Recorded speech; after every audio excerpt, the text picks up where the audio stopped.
A la luz de Krishnamurti, mi único interés es hacer que los hombres sean absoluta e incondicionalmente libres. Conducción: Horacio Bello. Con la colaboración de Gustavo Litterman, Juliana Flores y Pablo Cruz.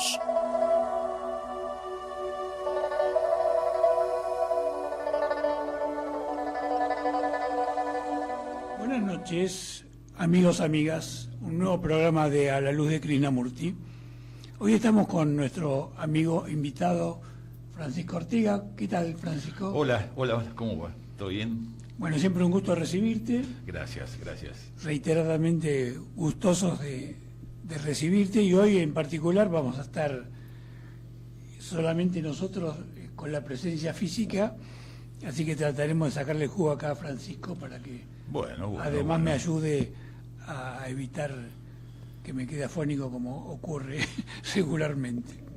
Pero más allá de eso, vamos a compartir un tema que hemos denominado la importancia de las pequeñas cosas, y creo que en particular un amigo que a la vez no es un chico puede, incluso desde el punto de vista retrospectivo, valorar las cosas pequeñas, que por ahí no son tan pequeñas, pero bueno, eso lo vamos a ir desarrollando a lo largo del programa.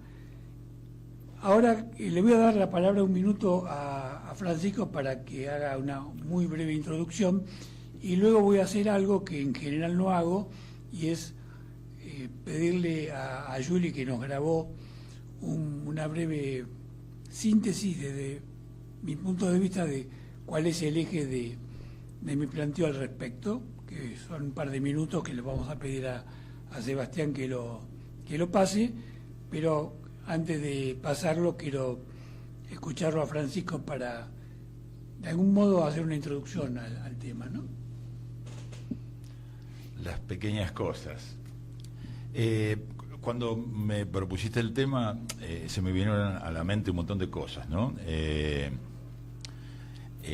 En primer lugar se me vino, o sea, ¿quién me atrevería a decir quién tuvo el tupé de darle un módulo, una medición a las cosas, ¿no? Pequeñas cosas. Digamos, estamos viviendo en un mundo donde la hipercomunicación, el trajín, la educación que por lo menos nosotros, personas mayores, nos han metido en la cabeza, ¿no? Esto de la profesión, del trabajo, la familia, etcétera, etcétera, que un poco nos alejan o nos fueron alejando de prestar atención a esas cosas, que es la esencia de la vida. En mi caso particular, por ejemplo, siempre me dicen soy un sentimentaloide, un romántico. A mí, yo admiro mucho la naturaleza, que es una pequeña cosa, esto de mirar el sol, las estrellas, ver cómo trabajan las hormigas. Pero, ¿quién dijo que son pequeñas cosas? Es algo magnificente eso, es algo gigante. Lo que pasa es que el desarrollo del consumismo nos fue metiendo en la cabeza que las grandes cosas es el éxito, tener una gran profesión, ser un gran deportista, tener mucha plata, tener bienes materiales. Claro. Y si no tenemos eso, no, sos un sentimentaloide, y pasa a ser lo otro chiquito. Y me parece que es al revés. Hay una generación, la generación Z, que es la que viene después de los millennials, no sé si diría por suerte, porque como todas transiciones es como que se va para cualquier lado, pero está volviendo el pensamiento ese de el bienestar de nuestra salud mental, de dejar de lado ese exitismo. En una empresa yo me quedo acá, gano plata, pero bueno, estoy alejado de mi familia, de mis hijos. Pequeña cosa, es hablar por ahí con tu hijo chiquito, o leerle un cuento, o contarle una anécdota, ¿no? Entonces digo, qué atrevimiento ponerle pequeñas cosas a esas cosas tan grandes que vemos todos los días y no le damos bolilla porque estamos corriendo detrás de una zanahoria que la tenemos colgada muy lejos, ¿no? Bueno, le vamos a pedir a Sebastián que nos pase estos breves minutos que lee Juliana y volvemos a engancharnos también con estas cosas que dijiste pequeñas. Perfecto, perfecto. Gracias. La ciencia moderna se aproxima cada vez más a comprender lo esencial de las pequeñas cosas.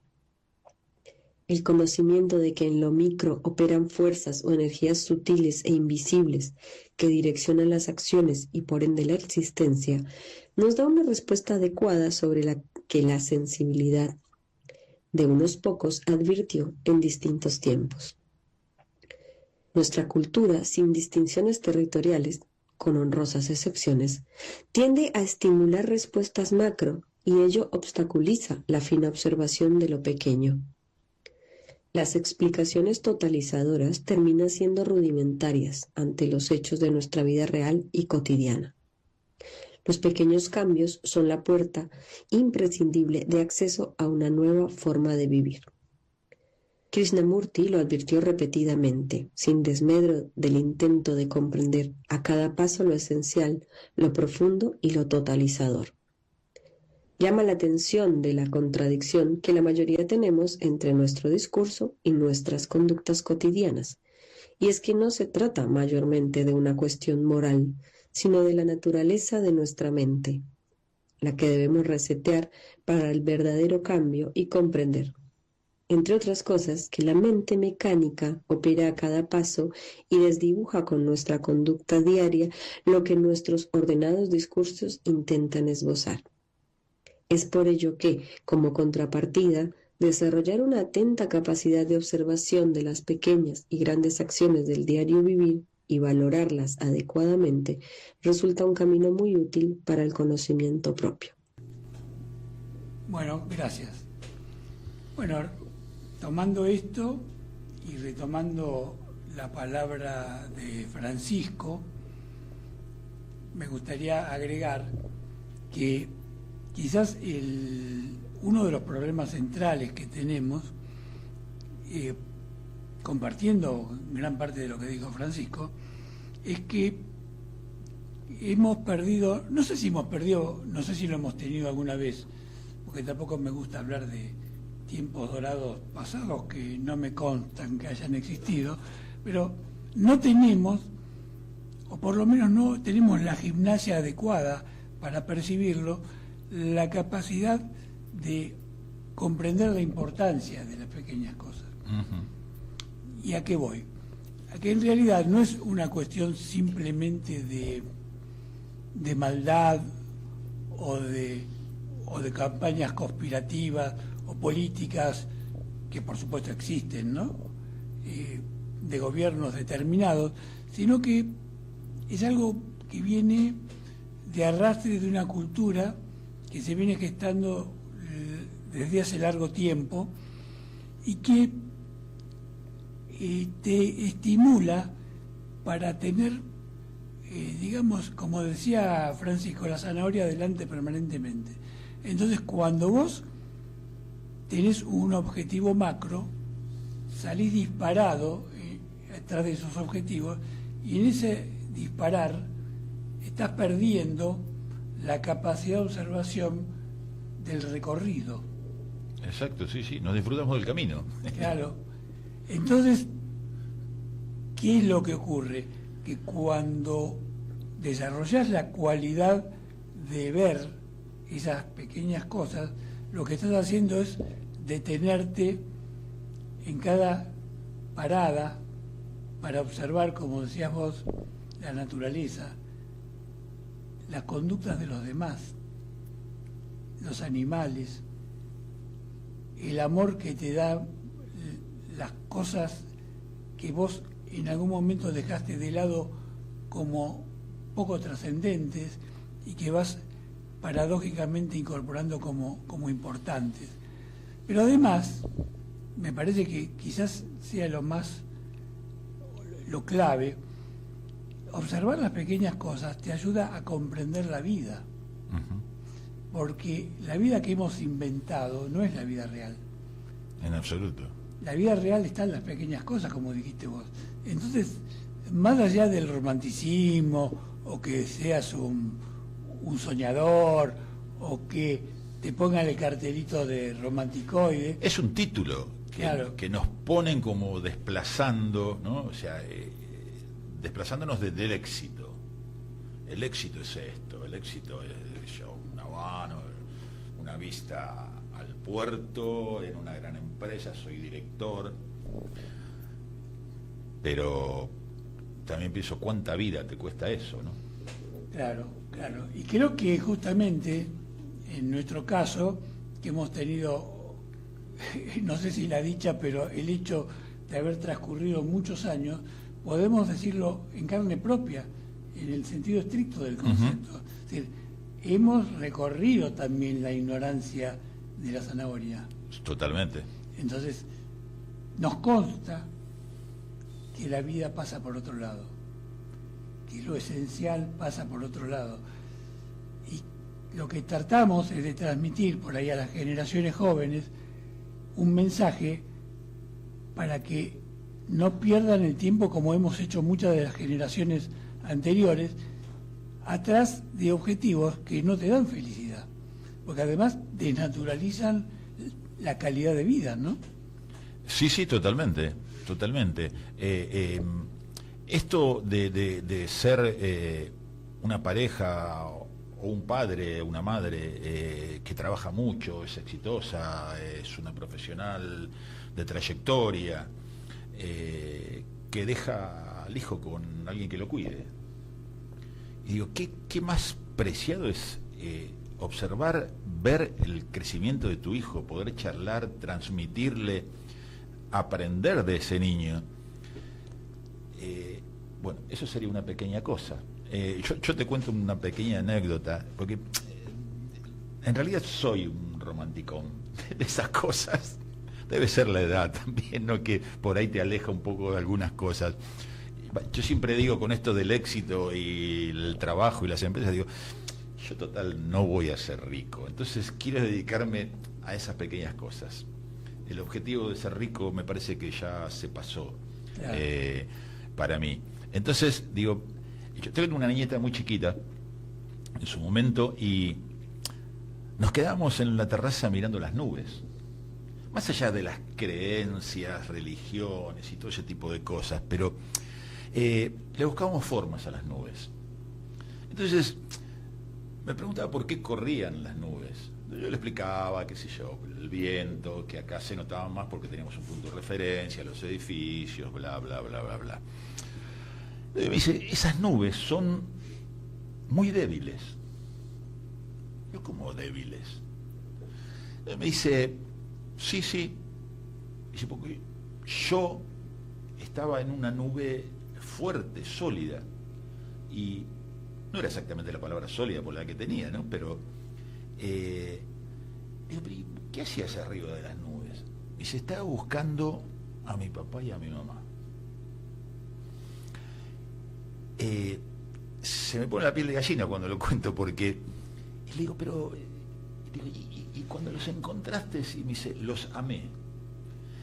Entonces esa charla yo me la acuerdo, y si tiene 13 años ella ahora, esto sucedió cuando tenía 3, 4 años, me la acuerdo y me emociona muchísimo y me da mucha ternura, y digo, yo no puedo haberme perdido esta charla con mi nieta, de esta inocencia, de esto de transmitir emociones que a mí por lo menos me perduraron en el tiempo y me van a perdurar, ¿no es cierto?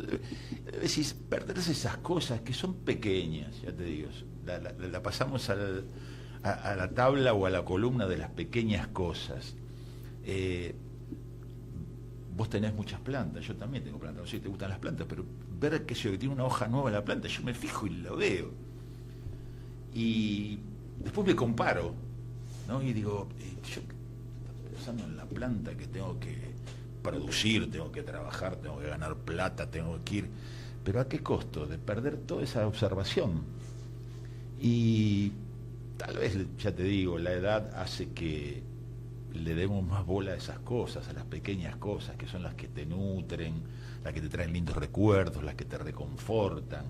Porque yo esto lo cuento y a mí me causa un placer enorme. Solo recordarlo, claro, solo recordarlo. ¿Me entendés? Y digo, esto es vida, te contagia, te carga las baterías, para mí. Creo también que no podemos soslayar el hecho de que la revolución industrial en particular nos catapultó a una vida distinta. Porque la revolución industrial, con su consecuencia de una manera de organizar la sociedad en que los objetos son el eje de la vida y la persecución de la adquisición de los objetos es el eje de la vida, ha hecho que generaciones y generaciones, desde el siglo XIX en particular, se han entregado a correr atrás de esas múltiples zanahorias a las que vos te referías. Entonces, poder retrotraernos culturalmente en el sentido psicológico para volver al contacto con lo único real que es la vida, es un trabajo arduo. Enorme. Y no es una tontería, es algo fundamental porque hace la revolución interior de cada uno.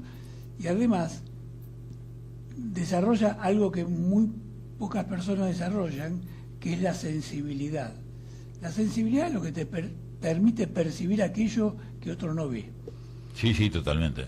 Pero para eso tenés que primero mirar, desarrollar tu capacidad de mirar para que la sensibilidad se estimule dentro de vos, que está siempre en potencia en cada uno de nosotros, ¿no? Claro, claro, yo también pienso que qué pasaría si en pos de la revolución industrial Henry Ford ha diseñado un sistema laboral donde puso la gran zanahoria adelante, ¿no? O sea, cumplir esos horarios, el buscar un puesto jerárquico superior, etcétera, etcétera.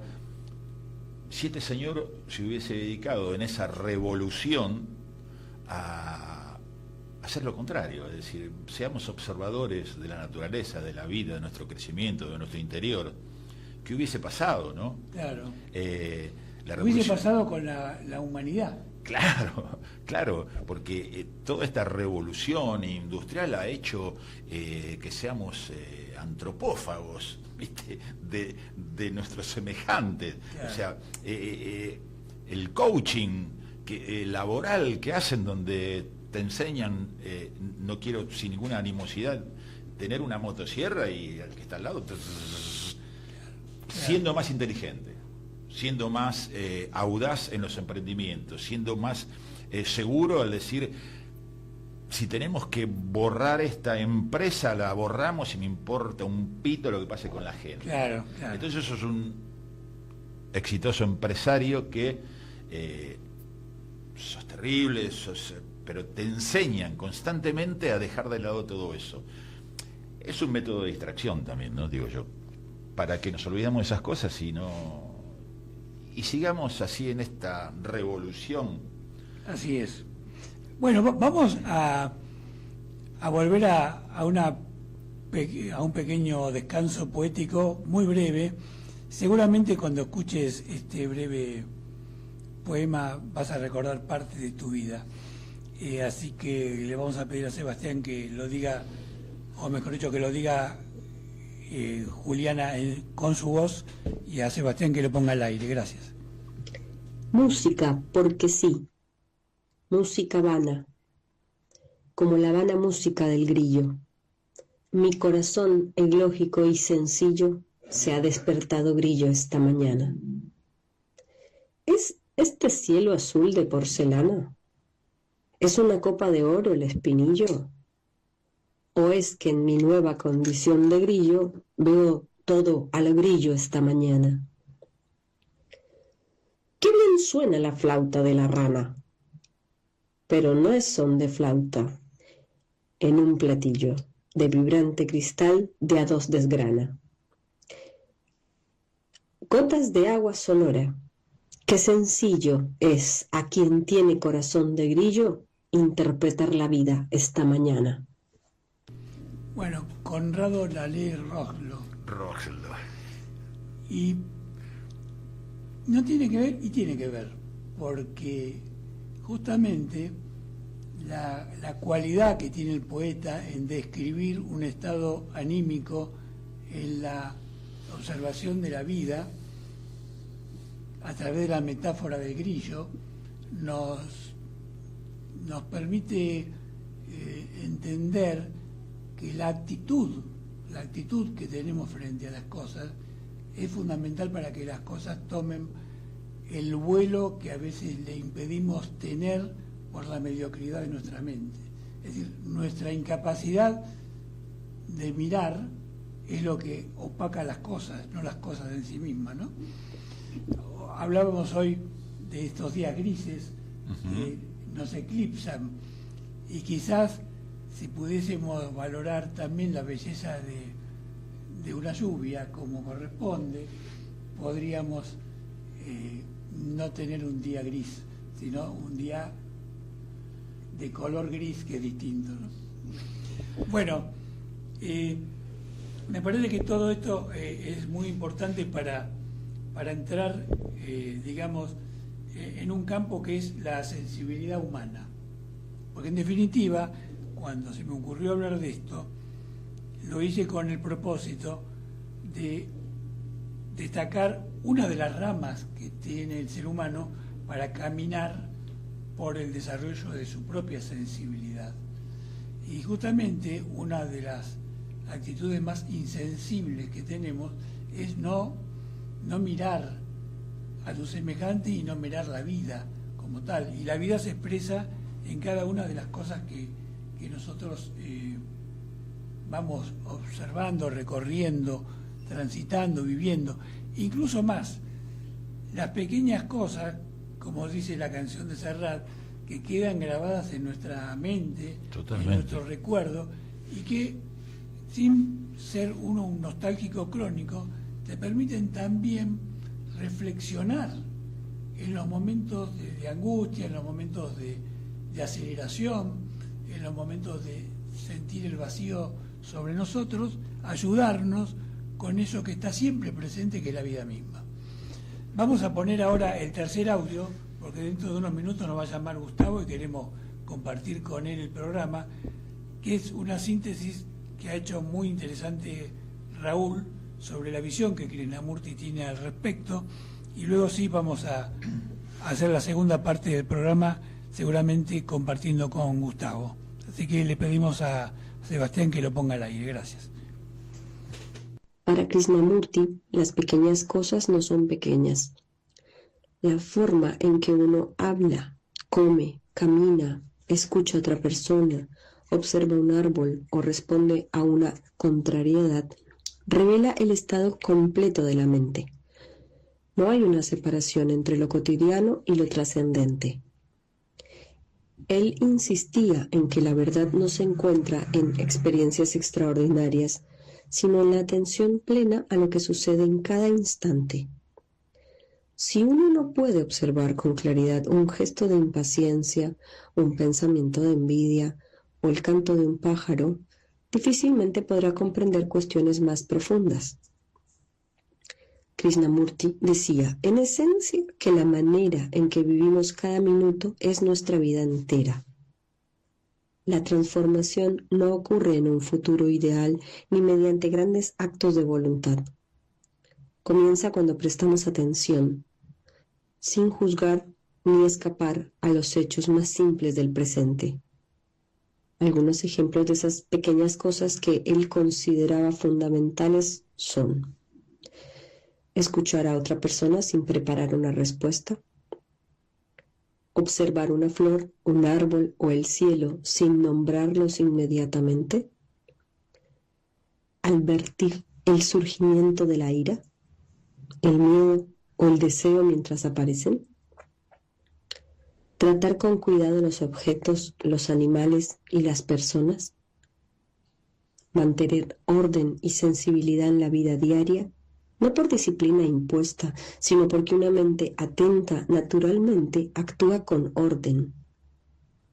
Hay una frase que resume bien este espíritu de su enseñanza. La manera en que haces las cosas pequeñas es una manera en que vives. Aunque esta formulación aparece con distintas versiones en recopilaciones de sus enseñanzas, expresa fielmente una idea recurrente en sus diálogos. La calidad de la atención en lo cotidiano determina la calidad de la mente. Para Krishnamurti, lo extraordinario no está separado de lo ordinario. Cuando la mente observa completamente una pequeña cosa, una hoja movida por el viento, una emoción pasajera, un gesto de impaciencia, esta observación contiene ya la posibilidad de una transformación profunda. No es la magnitud del acontecimiento lo que importa, sino la intensidad y la totalidad de la atención que le prestamos. Bueno, muchas gracias. Indudablemente, escuchando esta síntesis, pero digamos llena de conceptos importantes, justamente entendemos que las pequeñas cosas son las cosas grandes. Exactamente, sí, son grandes cosas. Lo que pasa es que, ya te digo, las han desplazado en pos de una gran revolución hacia el progreso, hacia la industrialización, hacia no sé cuántos lugares, pero se fueron desplazando, y es una lástima. Y sé que con la edad ciertas personas tenemos la capacidad de volver a observar esas cosas y darle el valor que corresponde, ¿no? Pero bueno, a veces es como que no sería tarde, pero digamos nos acordamos cuando ya estamos más calmos y no nos salimos de ese círculo de hiperproducción. Tenemos que producir. Vos hablabas hoy de que no hay sol, yo me pongo en el jardín, me abrigo y salgo. El sol en algún lugar está, la luz está atrás de las nubes, etcétera, y salgo, y supongo que en esa salida que haces al jardín, mirás la planta, mirás esto, mirás el otro. Lo que pasa es que la publicidad, todo eso, ¿con qué te lo adosa? Si vos salís así en una publicidad, sentado en el jardín abrigado, no es una publicidad. Entonces sale tomándote un buen trago, el whisky marca, claro, consumiendo, ¿me entendés? Entonces se desvaloriza y están educando a la gente a que tiene que haber eso para que sea importante, para que te fumes un buen cigarrillo o tengas una manta de marca X, ¿no? Que la pongas adelante de la foto, y entonces se pierde esa esencia. Sí, a mí me gustaría también hacer hincapié, porque esto sería una cuestión más bien de políticas económicas, ¿no? Hacer hincapié en el aspecto psicológico de la necesidad del cambio, porque creo que ahí apunta centralmente Krishnamurti, ¿no? Y seguramente con Gustavo, cuando llame, lo vamos a poder desarrollar. Y es esto que destaca, y que de alguna manera esbozó el texto que preparó Raúl, que la capacidad de observación es una llave para desarrollar el cambio de nuestra mentalidad global. Porque observar es una gimnasia que muchas veces no desarrollamos. Es la llave maestra, diría yo, la observación. Es la llave maestra, la observación. Claro. Pero bueno, a veces llega tarde. Nos metieron, que si somos jóvenes y tenemos que llevarnos todo por delante, y vamos allá y nos vamos olvidando de todo. Hasta de las relaciones interpersonales, del saludo a un amigo, que es algo lindo, juntarse con un amigo de la infancia y recordar cosas, se acuerdan de las cosas viejas. Pero son vivencias que uno las tiene grabadas y son simples. Yo rescataría el tema de la juventud, porque si no va a ser un viejazo crónico. No. cualquiera de nosotros recuerda con intensidad cosas muy importantes de nuestra juventud, de nuestra adolescencia, que vivimos con plenitud esos vínculos. Sí. Lo que ocurre es que luego el sistema te compele a vivir de otra manera. Yo no creo que sea un problema generacional, sino que es un problema de que el sistema a veces tiene más fuerza que tu voluntad para hacer tu propia vida. Entonces tu propia vida a veces queda neutralizada por la vida que te imponen. Y ahí está quizás uno de los ejes fundamentales del cambio, comprender que tu capacidad, tu posibilidad, tu potencialidad es el arma para tu felicidad, y que nadie puede enseñarte a vivir, solo vos podés comprenderlo, porque solo vos conocés las particularidades de tu psiquis, y en esa observación a la vez te autoconocés. Eso es clave, porque vos te observás en el otro, te comprendés a partir de la observación del otro. Si yo no sé mirar al otro, no sé mirarme, ¿no? Uh-huh. Entonces creo que ahí también hay un tome y daca fundamental para comprender este aspecto de la cosa. Sí, ¿no? sí, yo no hablo en detrimento de la juventud, es decir, la juventud va creciendo y el sistema se va apropiando de esas mentes. O sea, los chicos, estos de la generación Z, que nacieron con la hiperconectividad, con el teléfono, con la inteligencia artificial, son chicos maravillosos, claro, con una inteligencia pero descomunal. Pero bueno, el sistema se va apropiando de esas mentes para no sé con qué objetivo. También te dije que la generación Z está buscando, a pesar de toda esta hiperconectividad, es decir, la paz mental. Es decir, yo, no quiero el sacrificio, no quiero el sacrificio. Este trabajo me hace mal, yo lo dejo. No sé cómo arroz todos los días, pero lo dejo. Y sé que si como arroz todos los días y estoy convencido de eso, voy a estar bien. O sea, la prioridad soy yo. Y está bueno eso. También admiro jóvenes empresarios que son exitosísimos y no hablo cuando dice la juventud está perdida. No, no está perdida. Lo que pasa es que bueno, ese gran sistema se va apoderando de esas mentes nuevas y como hicieron como nosotros, ¿no? Que hablamos de la revolución industrial. Así que se armó un lío bárbaro y estamos corriendo atrás de un horario, de las horas extras, ganar más plata y ganar más plata y ganar más plata y consumir más y consumir más. Claro, creo que tenemos que ser comprensivos que las presiones que sufre una persona joven en una sociedad de consumo en la que se tiene que posicionar económicamente y en general no lo están, son mucho más fuertes que aquellos que tienen hecho un recorrido. Claro. Entonces, eso también es, digamos, de algún modo una advertencia para que veamos cuál es el camino realista que pueden desarrollar sin renunciar a lo que la sociedad de alguna manera te obliga a hacer. Porque si no sería una utopía o decirle, bueno, convertite en un monje tibetano, claro, o metete en un monasterio, y la mayoría de la gente no lo va a hacer. Entonces, ¿cómo se equilibra eso? Es algo que tiene que ver con la sabiduría. Sí, buscar la armonía. Claro, ¿no? Claro. Buscar la armonía es todo un tema. Es todo un tema.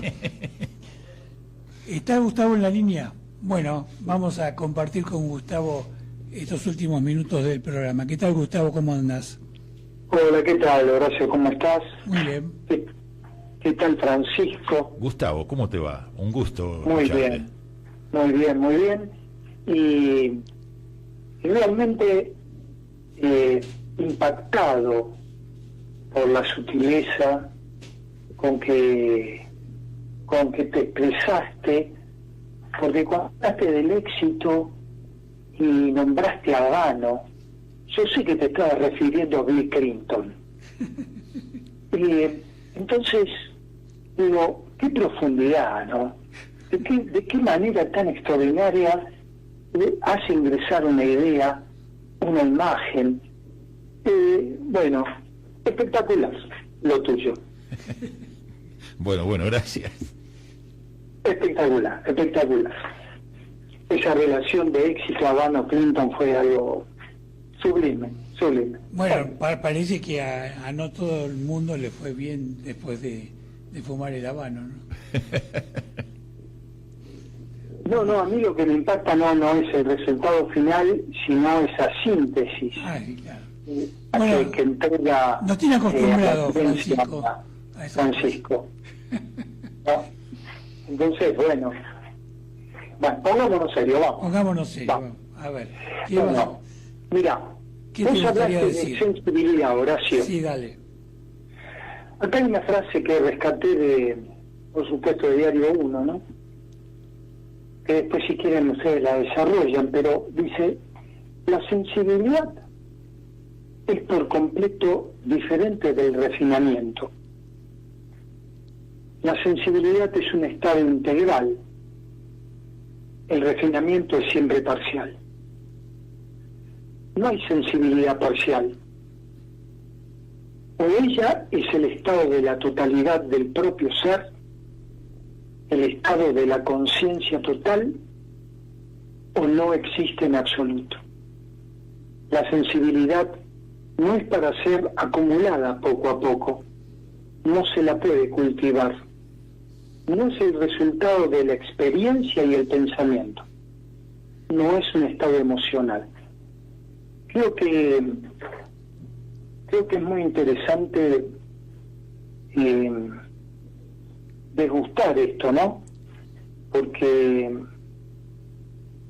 podríamos decir que es un valor absoluto. ¿Se tiene esa sensibilidad o no? Y es algo omniabarcante, ¿no? Sí, además, interesante cuando destaca que no es algo acumulativo, ¿no? Que justamente nuestra sociedad de consumo a la que nos referíamos hace unos minutos hace un culto de lo acumulativo, porque lo acumulativo es lo que te permite a vos estar permanentemente atrás de esa zanahoria a la que nos referíamos. Si uno tiene un concepto de no acumulación, no hay que correr atrás de nada, hay que parar y vivir. Entonces ahí es cuando se invierten totalmente los conceptos, los valores y la cualidad de observar. Entonces, en vez de refinarte para responder a un molde, te parás y esperás que la vida misma te marque la cualidad del ver, porque en definitiva la sensibilidad es una consecuencia del saber ver, ¿no? Sí, y mira, hay una parte que Krishnamurti está refiriéndose a una observación que hace sobre un bosque, sí. Y dice: estar completamente abierto, vulnerable, sin habla, sin un solo movimiento, no es una fantasía, una ilusión autoproyectada, pero si uno está con otra persona, también ésta lo percibe, y eso lo relacionaba con esto que comentaba Francisco y su nieta, ¿no? En realidad ya no es Francisco y su nieta, sino que es una observación conjunta a un cielo con nubes, dejándose absorber, por así decirlo, por ese espacio. No importa si la nube de Caballito o la cara de Napoleón, sino que es estar en contacto con eso otro, con esa trascendencia que da el silencio, que da la belleza, que da la observación misma, ¿no? de repente se hablaban en esta vida que se lleva de mucha carrera, de mucha prisa, ¿no? Todo esto se pierde. Bueno. Sí, Francisco. Sí, mira, sabes que voy a tratar de ordenar porque te estaba escuchando y quiero hacer un enlace con lo que hablábamos hace un rato de Horacio y su salida al jardín a tomar sol en invierno. Un tema, la arquitectura, ¿cómo nos vende esta imagen que vos hablabas recién del bosque, de la observación en silencio? La arquitectura moderna nos habla de la comunicación visual interior-exterior y ver, obviamente, ese jardín, pero nos aísla de esa sensibilidad de estar ahí sentado en el pasto, en patas o no sé, tocar una planta. Y volvemos al Habano, tenemos una gran vidriera mirando una gran arboleda, jardines magníficos todos, pero detrás con un clima adecuado, y volvemos al Habano y al vaso de whisky, ¿no? O sea, nos aísla de esa sensibilidad que es tocar, sentir, escuchar el silencio, ¿no? Y bueno, son todas cosas que nos alejan de la esencia de la sensibilidad. Sí, sí. Claro, porque se pierde la sensibilidad, creo que está muy relacionada con la sencillez bien entendida, ¿no? Ese asunto, como vos decías, del contacto, porque cuando uno está en contacto con un, por ejemplo, o como vos decías, o con la inocencia de un chico, está más allá de todo movimiento conceptual. Es un contacto que de hecho tampoco puede ser definido, ¿no? Es decir, porque es una sensación. Entonces, hay contacto en el contacto, porque de repente también vos podés estar con un chico y le contás las figuritas del mundial, nada más que para que él las pegue en un álbum, mientras vos estás pensando otra cosa. Entonces, sí, estás sentado al lado, pero no estás, ¿no? No es lo mismo que estar en la terraza con tu nieta, mirando juntos, realmente juntos, siendo uno, Sí, no dos. creo que lo que estás destacando se vincula al clima energético que se genera en las relaciones interpersonales, que es fundamental, porque cuando hablamos de las pequeñas cosas quizás nos estamos deteniendo demasiado en lo individual, cuando esas pequeñas cosas como símbolo son, como quizás hablamos antes, una llave para activar el estímulo interrelacional, porque se genera una energía a partir de la sensibilidad de aquel que percibe las cosas, que es muy distinta a la energía que prevalece en un ambiente donde el consumo es el eje de la vida.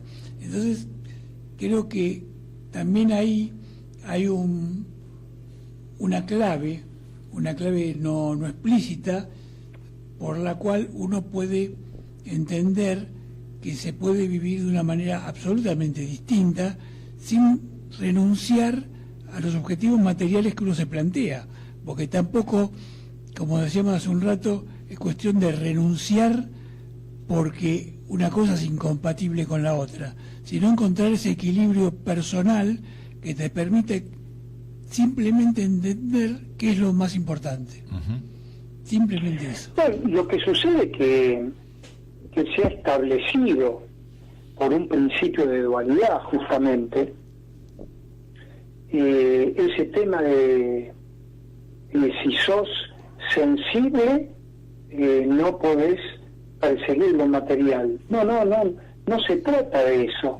No, para nada. No. Son cosas, ¿viste? Son estructuras, ¿viste? De Rolling Stone, Boca River, no. Son cosas que ha establecido llamémosle la sociedad de consumo para poner una cosa enfrente de la otra, y no tiene absolutamente nada que ver, porque vos podés tener una empresa y ser un empresario sensible a que el producto que haces no deteriore el medio ambiente, ser sensible a las necesidades de tu personal. No tiene absolutamente nada que ver, pero creo que uno tiene que evitar, justamente a través de la observación, como ustedes hablaban antes, como llave, como decía Francisco, darnos cuenta que una cosa no tiene nada que ver con la otra, es decir, y son absolutamente compatibles, porque de repente, a través de tener mucho dinero, se puede hacer mucho bien, ¿no? Entonces, incluso creo que hay gente multimillonaria en el mundo que compra espacios verdes para que estos se mantengan y sean un reservorio de la naturaleza. Es decir, no tiene nada que ver. Creo que también hay una acción deliberada para hacer creer a las personas que el romanticismo hay que relegarlo a las cuestiones menores de la vida, a lo anecdótico, para que vos creas justamente que lo importante, a la inversa de lo que destacábamos recién, que lo importante son las otras cosas. Entonces, para boludear, podés dedicarte al romanticismo un rato. Es como cuando en una época se aceptaba que los homosexuales estuviesen en el ámbito artístico solamente, ¿no? Entonces, si vos eras homosexual... No te entendí la última parte, que los homosexuales... estuvieran exclusivamente desarrollando su vida en el ámbito artístico. Es como que se aceptaba que había un ámbito marginal en el cual ellos podían vivir. En cambio, si querían sacar los pies del plato y ya querían incorporarse activamente a otro tipo de trabajos, de profesiones, o tomar decisiones que hacen a la modificación de la sociedad, ya se los miraba con otros ojos y se los criticaba, como no se los criticaba cuando a los millonarios divertían disfrazándose de mujer o algo por el estilo, ¿no? Creo que hay una hipocresía también vinculada a la moralidad que construyen aquellos que te obligan a vivir de una manera determinada, ¿no? Y que terminamos comprándola, ¿no? Bueno, por eso es tan interesante la observación, para no caer dentro de esos movimientos que hoy no solamente tenemos los medios, sino que están las redes, ¿no? Claro.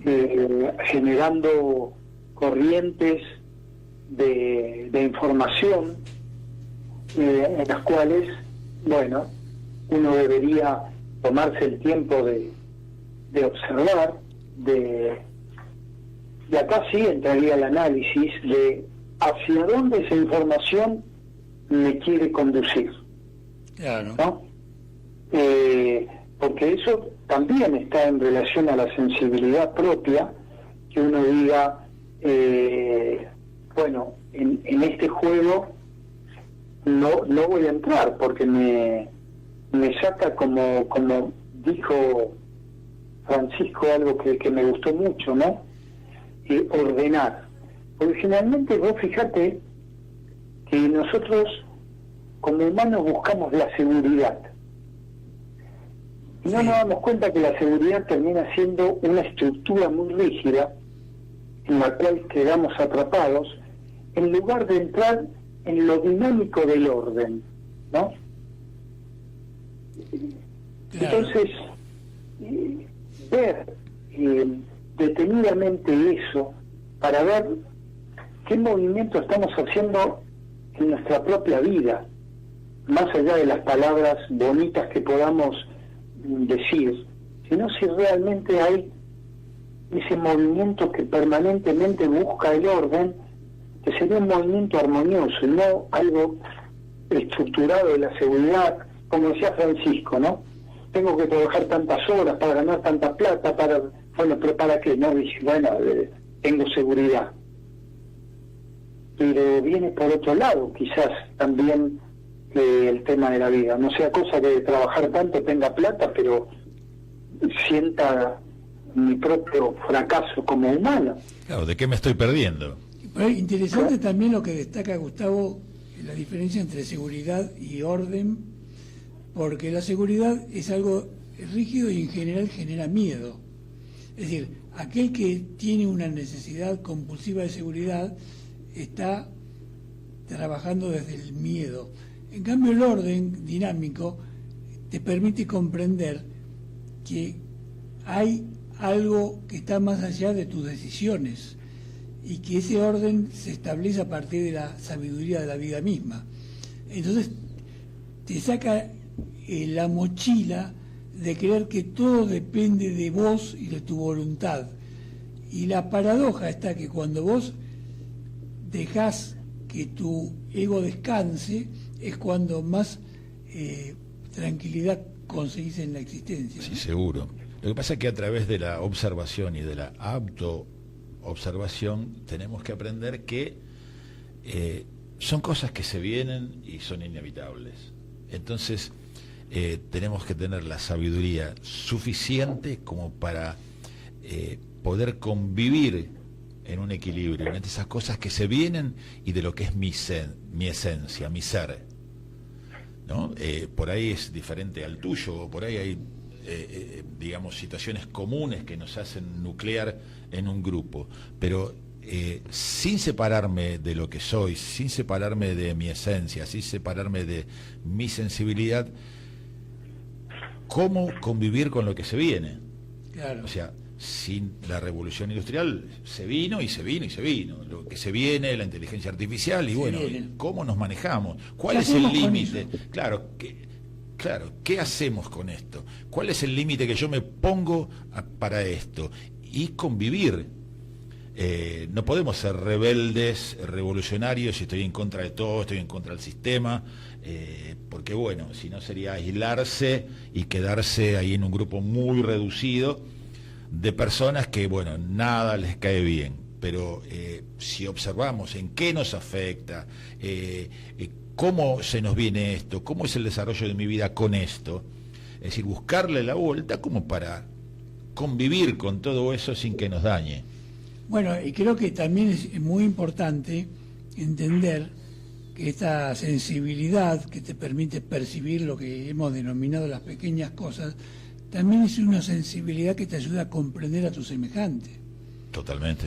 Y en la medida que vos comprendés a tu semejante, tu calidad de vida aumenta de manera radical, porque no hay nada más sublime que sentarte a escuchar a otra persona que te cuente su vida, comprenderlo sin juzgarlo y acompañarlo, sin necesidad de tener la obligación de aconsejarlo, sino de estar y generar ese clima tan intenso que es la presencia con esa energía que va más allá de las palabras. Uh-huh. O sea, son Sí, cosas... pero ¿sabes una cosa, Horacio? Sí, Vos decís comprender al semejante. sí. El semejante es uno mismo. Y entonces tenemos que aprender a ver qué nivel de autocuestionamiento cada uno tiene y cuánto autodaño se genera. Porque si primero no entiendo que el semejante soy yo mismo, y que ese yo mismo está cargado de cierto nivel de ilusión, de ciertas emotividades, voy a mecánicamente caer en el señalamiento de aquello que yo creo. Soy vegetariano, mirá ese tarado que está comiendo un choripán. ¿Me entendés? Si yo no, primero no entiendo por qué soy, ponele, vegetariano, y estoy poniendo un ejemplo burdo. Sí. No puedo entender, no voy a comprender nunca por qué el otro come carne, o viceversa, ¿no? Pero por eso es tan necesario primero entender que el semejante es uno. Sí, son las dos caras de la misma moneda. Y sí, porque comprenderse uno, entenderse uno, como uno se trata, va a tratar al semejante. Tal cual. Es decir, si Tal yo cual. me juzgo en virtud de las comparaciones que tengo con el resto de la sociedad, y no voy a comprender al otro, porque lo voy a estar juzgando constantemente. Claro. Yendo Claro. al ejemplo del vegetariano, si yo me hago vegetariano para sentirme superior a vos, de nada vale, porque lo importante no es comer lechuga, sino tener una vida sana en el sentido más integral de la vida. Porque vos podés comer lechuga, como hacía Hitler, y mataba a 5 millones de judíos. Entonces, no ese es el tema. El tema de las decisiones, bueno, cada uno toma las decisiones que cree mejor, pero lo clave es la revolución interior. Totalmente. Todo lo demás viene por añadidura. Gustavo, te damos un minuto para cerrar el programa. No, sencillamente detenerse a hacer silencio y observar, ¿no? Observar, porque todo lo externo también es lo interno, ¿no? Entonces podemos ver las nubes allá en el cielo y podemos ver los pensamientos en nuestro cielo interior, ¿no? Y ver esas formas de pensamiento que nos muestran, ¿no? Porque Seguro. también en el cielo no solamente hay caballitos y formas lindas, sino también hay tormentas, nubes tormentosas, y en nuestro cielo interior también están. Entonces, bueno, con la observación y el silencio uno puede verlo. Eso creo que es lo importante, y ese es también el desarrollo de la sensibilidad. Exactamente, y no creer que hay buenos y malos, sino que hay una dualidad en la vida que forma parte de la naturaleza y que por algo existe, que a veces no entendemos porque va más allá de nuestras cualidades, pero que si desarrollamos la sensibilidad intuimos que es lo correcto, que la vida es eso, ¿no? Es un misterio también la vida. Así que bueno, Sí. Estamos cerrando el programa. Le agradecemos particularmente a Francisco que haya estado de nuevo con nosotros, Gracias. y nos reencontramos el próximo programa. Muchas gracias, hasta luego, Gustavo. Abrazo a ambos, muchachos. Hasta luego. Chao, Gustavo, buenas noches. A la luz de Krishnamurti, mi único interés es hacer que los hombres sean absoluta e incondicionalmente libres. Conducción, Horacio Bello. Con la colaboración de Gustavo Litterman, Juliana Flores y Pablo Cruz.